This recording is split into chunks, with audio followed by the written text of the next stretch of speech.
Just wondering if you guys had a chance to discuss any more when we went over the last meeting? We haven't had a meeting since.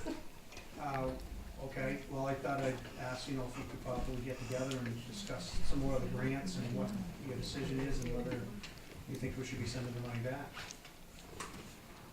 I say absolutely not. I think it's too bad that Brookline and Goffstown got scared into sending it back. There was no reason to. Okay, Totally different kind of grants. They were into fear mongering and telling people that the town was gonna take the land by eminent domain and put workforce housing in or low to moderate income housing. That's how it got started. It started here too. The town is not doing that. This is a planning grant. It's okay, a totally different concept from the community block grant program, which is for construction of HUD projects. As a matter of fact, when this HUD program started, HUD approved the structure with the New Hampshire housing. They approved the structure that they came up with, that the purpose is to provide financial resources to implement the recommendations of their own master plans, locally created work plans. We noted to HUD in our approved work plan that we regard 75% adoption as a high degree of success, meaning that we anticipate a good number of initiatives will fail, which is what I said from the beginning. We are obligated to put them on the warrant.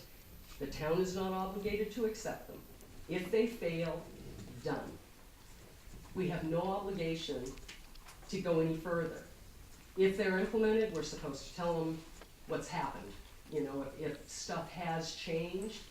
Another really important thing to remember about these is that, and Goffstown and Brookline may not be in compliance with RSA 674-59, and they may be afraid, and they have good reason to be very afraid. We are in compliance. That's a state statute, not federal. okay. So what is the planning grant for? What are we planning?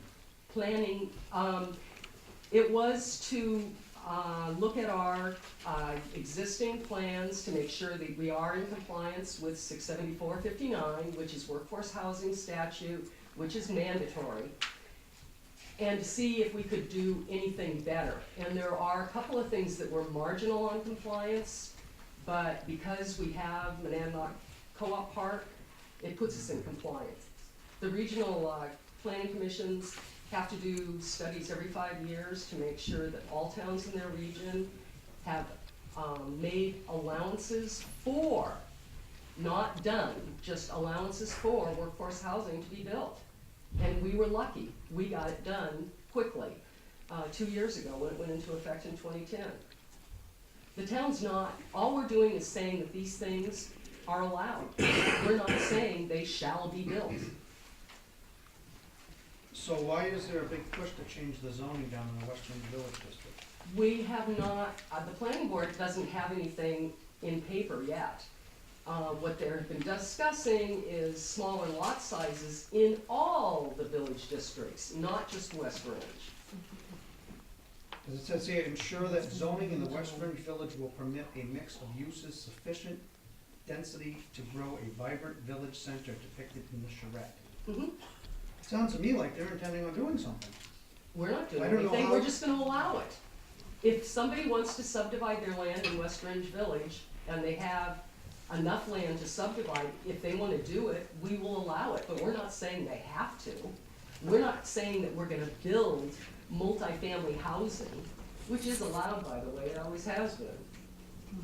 It has been since the 70s, I think. Okay, so that's where I get confused here, because if it's all allowed, why are we pushing to change the zoning? If everything Lot is allowed in size, the charrette. lot size zoning, not use zoning. We're not talking about anything changed in use. All the uses are already allowed and have been forever. Okay, so I don't remember if you said it in the last meeting, or if it's just in one of our personal conversations, but we talked about the Grand Estate Future Plan. And you told me it's pretty dangerous stuff, if I remember correctly. I said I wasn't real happy with it, except I found an interesting statute that I think that actually may have to reconsider joining, making sure we are, so that we have a voice and know what they're doing. The little thing that's in this brochure about the power thing, Mm-hmm. that's how the Southwest region, I mean, that's how all the regional planning districts are set up, basically. But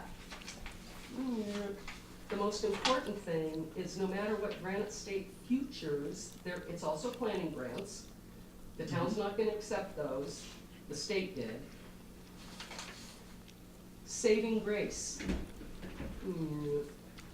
Basically, if I find it, it's that whatever the Regional Planning Commission comes up with as suggestions for us, we may, not shall, adopt as part of our master plan, but in no case, such planning boards may adopt all or any part of comprehensive master plan, but subject to the requirements of blah, blah, blah. But they do not overrule local planning boards. The local planning boards still have final say.